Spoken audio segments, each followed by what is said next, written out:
Greetings, this is Daphne Garrido. Good morning. Welcome to Of Darkness and Light. I want to talk about why I need human help and why I need it as soon as possible.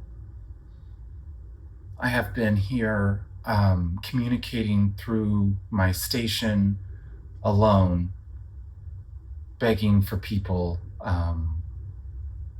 from my life to help me appropriately, whether or not that seems apparent. Executive dysfunction lashing out has driven people away intentionally, specifically my family, after I tried over and over and over again to explain to them that I was a schizophrenic woman in need of help, and they would not help me. And I explained that I had all this art that was really profound, that had things to offer to the world, that I needed help getting settled after becoming disabled, because I can be a very productive member of society. I've told many of the people I know that I need friendship. I need somebody to come and play games with me and be friends and just have a good time with me. And I need communication on a regular basis from somebody, so I'm not just like messaging at people, because that's what I do. I have conversations with people that are completely one way. It's all that I do nowadays, basically. And I don't continue to go on and on and on, unless I'm like blowing up somebody's email inbox for some discovery later, which might be fun to peruse, hopefully. Or in other cases, take what you're owed. Then there's the reality of like, hey, somebody reached out to me last night.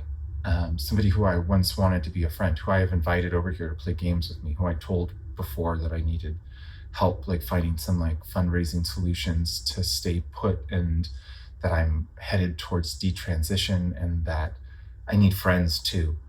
And they reached out and they said, hey, I heard you're not doing too well. Are you okay? Like, is there anything I can do?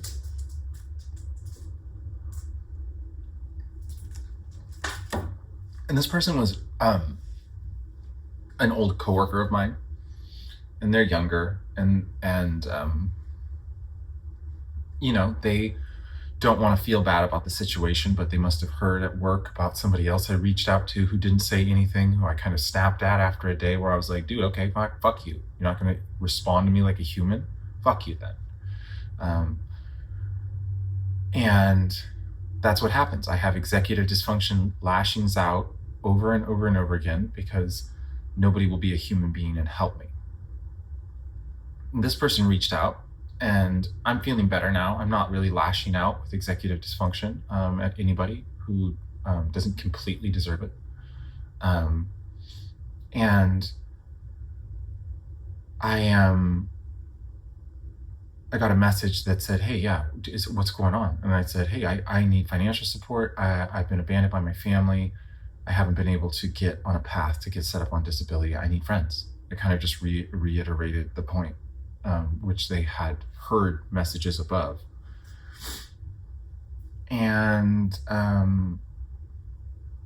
their response was, do you have anyone else that can like help you with this? Do you have any other friends who can help you get set up? I'm really sorry to hear you're going through this situation. And I said, no. And I said, no, I don't. I hope you're well. And then they responded with some gaslighty shit that's just like, it didn't even make any sense, but it was basically just like, it's better to have somebody to tell you that they're not a bad person every once in a while. Let me know if there's anything I can do to help again. It's better to have this than no friends at all. They literally said that. I'm like, you're not my friend, dude. You can't pretend to be my friend and never like come give a bitch a hug who lives like 20 minutes, 30 minutes away, right? It's just like, yeah, I think you're masking your complicity to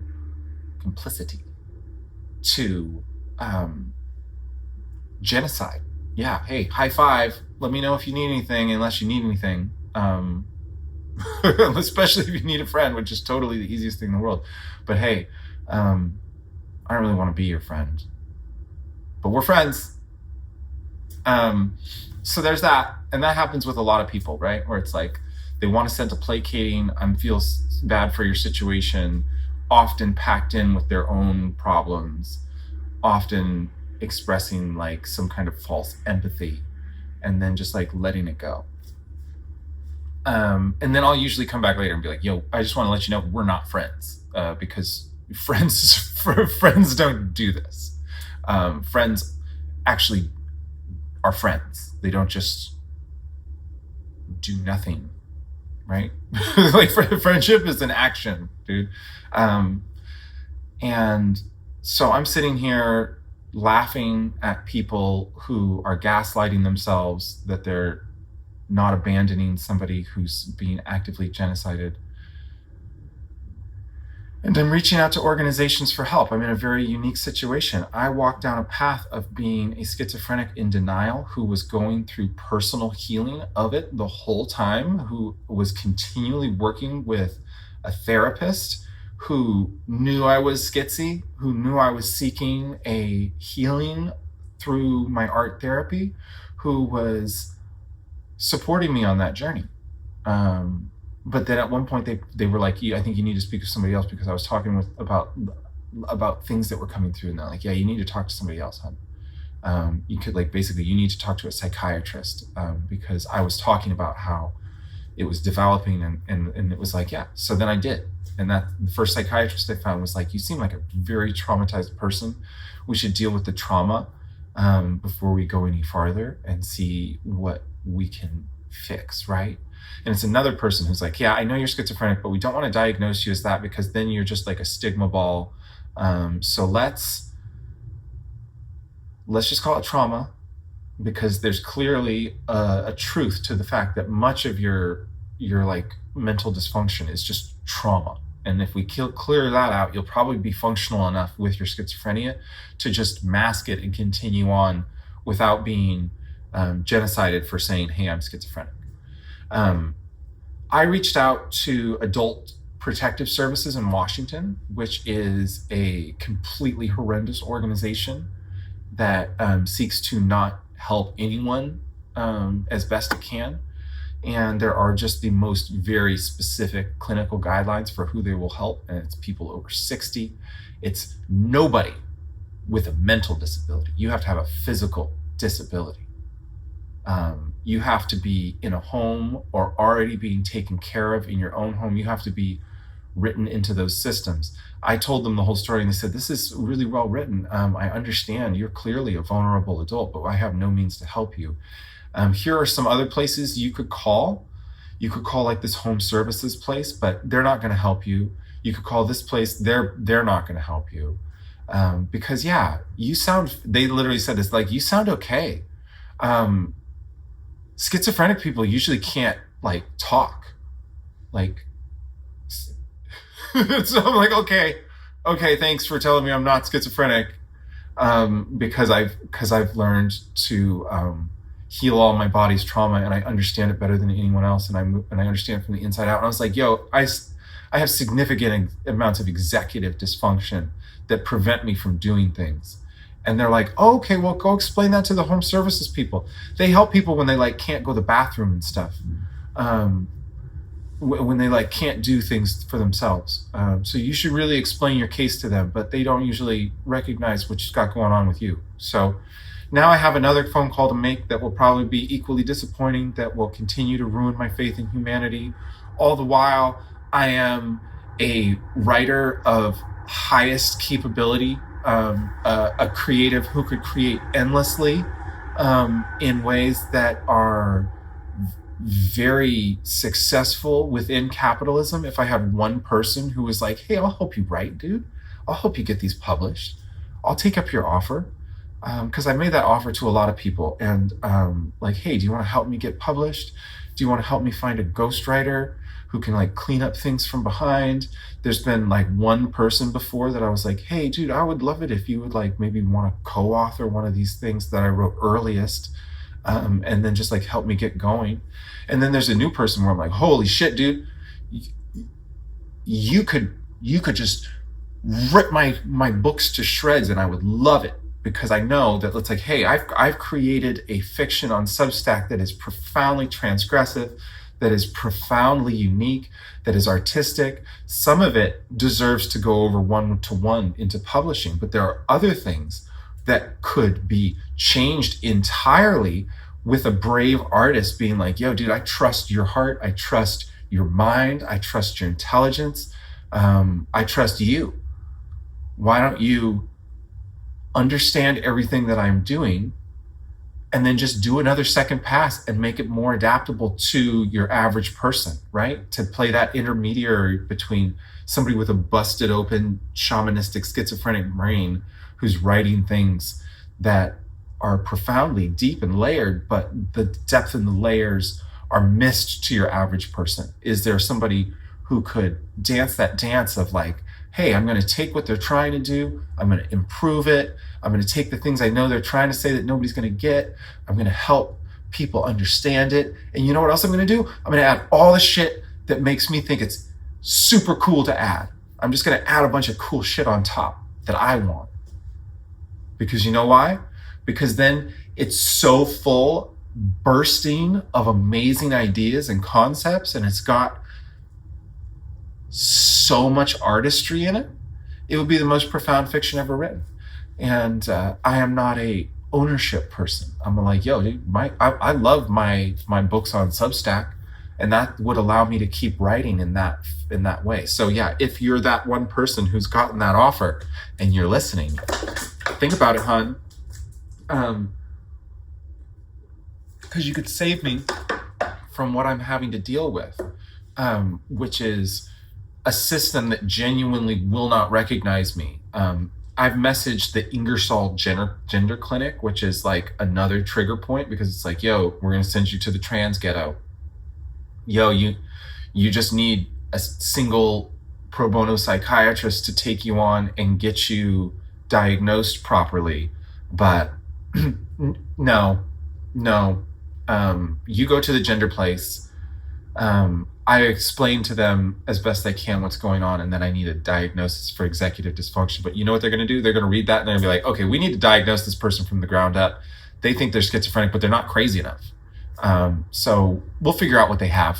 It's definitely not that.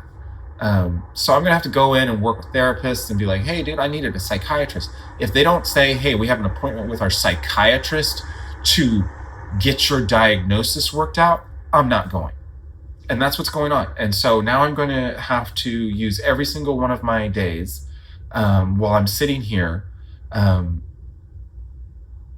getting closer and closer to not having medication for like staying alive. I would kill myself if my body began to detransition back to male sexual characteristics. And that would be the worst thing that could ever happen to anybody, because I have resisted being highly suicidal through my schizophrenia, despite how horrendous it is to have afflictions enhanced by schizophrenia, to have been suicidal for like a whole year, looking for help and not getting it, and surviving for my daughter because I would never kill myself, created a situation where I was just dying inside, right?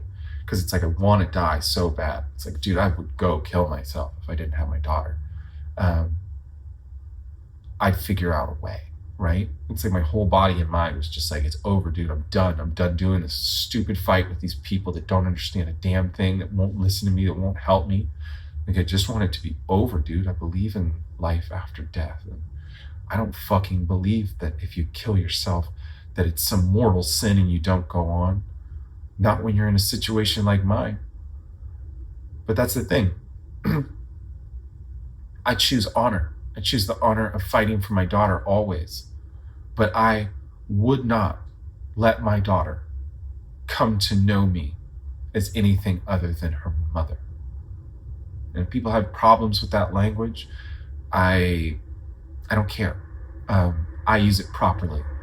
I honor the difference between myself and a biological mother. I let her know that I'm different than other moms. And so that's what works for us, because she's going to never be surprised, right? Oh, it's never some great ploy. She's never going to think, oh, that's a female. She knows I'm a different kind of mom. It's obvious, dude. So anyways, I'm going to continue to reach out to pro bono psychiatrists and explain my situation. Hopefully find somebody who's excited to connect with somebody who understands schizophrenia better than your average psychiatrist or patient. Somebody who's excited for that change. But this is the problem. My executive dysfunction is so body spite ridden because I'm the one who has to do all of that work. Because I'm the one who's making the calls and sending the emails and getting the responses that are offensively disregarding to my situation over and over and over again. I've been doing that for over a year, like trying to get the proper help. And so it's extremely frustrating to reach out to the organization by name, which should be helping me, because I am protected legally under the Vulnerable Adult Protection Act in Washington State, if I can find legal help to fight my fight. And so, yeah, I'm going to be calling the Northwest Justice Project today. I have a phone call set up with them, and I'm going to seek help through them. If I connect with that gender clinic, I'm going to seek legal help through them. But the truth is, I need a badass lawyer who understands that this is a real fucking case that wants to hit it hard, dude. And so I need a pro bono humanitarian lawyer, or I need somebody who's got connections, who's like, hey, dude, I can help get this lawyer paid for, because they're gonna bite on it, because I've got a little down payment and we're gonna make all the money back, dude. Because yeah, there are people that are genuinely liable for significant amounts of my future lost. And already what's passed, I lost my job that made me $95,000 a year. I'm on unemployment. I have completely lost my livelihood. I have suffered brutally. And it's like on camera, dude. I've been having tooth pain. I need dental work. I lost my health insurance. I'm headed for detransition, right? And this is the product specifically of an abuser who I reached out to for help because they were a social worker, and then utilized an illegal restraining order against a vulnerable person in the court of law. So I might even be able to come after Washington State, because they should have stayed the case and been like, hey, we should investigate this person's disability before we just like enforce a restraining order that could in fact amplify all of their symptoms into a inescapable trap of their own disability. We might be utilizing someone's disability against them, but no, nobody cared. So then I'm here fighting my fight to just survive. And I'm going to keep writing, because that's my actual solution. If somebody opens their eyes, they'll be like, oh, this is a writer. Oh, I don't care that they need to get bankruptcy filed, and that they need someone to help them file their taxes, and that they're not able to take care of things genuinely. I can get somebody to help take care of that, because they're gonna make me rich, dude. They're gonna make me rich. They're gonna make us rich. It's like, who doesn't want to help me get books published and help take it, dude? It's like, get with it, people. And if you're my homie who I've been messaging, yeah, dude, put your name on the book, dude. Make it even better. You're the only person smart enough to make my writing better. But yeah, so that's what's up. This is an awful situation for a human being to have to navigate alone, without friends. And apparently I'm not schizophrenic enough. I'm not crazy enough to get help from people who don't understand schizophrenia, who's like, the schizophrenics are usually nuts, dude. Yeah, because all of the psychologists and psychiatrists and therapists in the world, Do not diagnose schizophrenia unless it is so extreme that somebody needs to go away, because there's a stigma attached to the word. And it's like, yo, I've got a very unique breed of schizophrenia with a very unique breed of executive dysfunction. And if I existed in any other family in the world, they would just take care of their angel daughter who is writing amazing fiction until they can get it published. But my family's like, no, yo, we don't care. We don't care that you're the best mom. We don't care that you've lost your daughter for no good reason. We don't care that you're being abused by some little spoiled brat in their family. We don't care that they're legally liable. We don't care that you don't have any friends who want to step up and be real. You're trans, dude. That's gross. You must be crazy from those pills. You probably should detransition. Maybe you'll feel better. Maybe you'll be less stressed. So now I'm going to be moving forward as someone who has genuinely healed their schizophrenia, who now has to explain it to every psychiatrist I can connect with until somebody helps me. Because that's the thing. Somebody else could probably find that psychiatrist. Somebody else could probably find the right lawyer, the right humanitarian organization. Somebody else could probably do that in short order, but every single Google search I make that is for me getting my own help embitters me towards everyone, because I'm a disabled woman who has to struggle through malfunctions in her brain, dude, to do that stuff, because that stuff is of organization and of ordering in a way that like hurts me to focus into. And I'm a disabled woman who's never been helped by anyone to like have a friend through it all.